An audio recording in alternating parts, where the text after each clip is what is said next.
Hello guys, ఇవాళ ఇంట్లో egg fried rice try చేద్దామని చెప్పి అనుకున్నాము.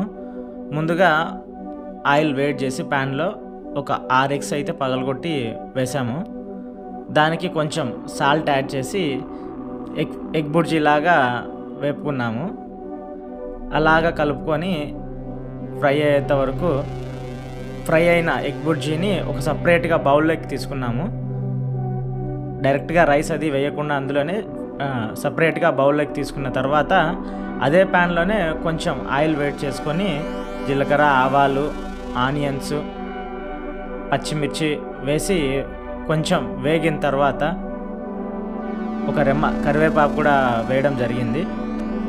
అలా అవి కొంచెం సేపు మగ్గిన తర్వాత వెజిటేబుల్స్ అంటే ఎగ్ ఫ్రైడ్ రైస్లో ఎగ్గే కాకుండా మనము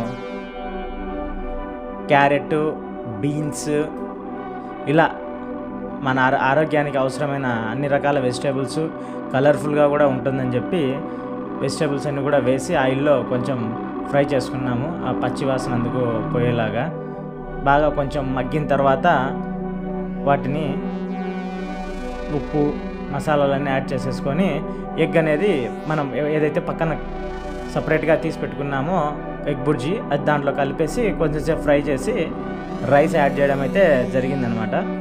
అట్లా పొడి రైస్ని యాడ్ చేసేసి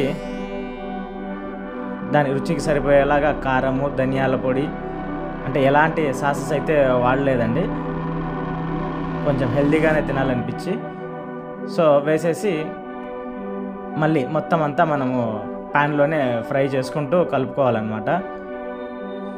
అంతా బాగా మిక్స్ అయిన తర్వాత పైన కొంచెం కొత్తిమీర అయితే గార్నిష్ చేసుకున్నాము. మళ్ళీ కొంచెం సాల్ట్ కూడా యాడ్ చేసాము. మొత్తం ఇలాగా కలుపుకొని పూర్తిగా ఎగ్ ఫ్రైడ్ రైస్ రెడీ అయ్యేంత వరకు పూర్తిగా కలర్ఫుల్గా వచ్చేలాగా కలుపుకున్నాము. అలా కలిపిన తర్వాత ఇంకా టేస్ట్ చేయడానికి మా మోహనీష్ని రమ్మని పిలిస్తే వాడు రానని చెప్పాడు. లాస్ట్కు మేము అది గోబీ అని చెప్తే కానీ తినడానికి రాలేదు. అలా చక్కగా కొత్తిమీరతో గార్నిష్ చేసుకున్నాము. మోహనీష్కి పెడితే ఆయన ఇట్లా కూర్చొని ఏదో బ్రహ్మ పదార్థం తినేటట్టు పరిశీలనగా చూస్తూ తిని సూపర్ అని అయితే చెప్పాడు. వీడియో కనుక నచ్చితే please like, share and subscribe. Thank you all.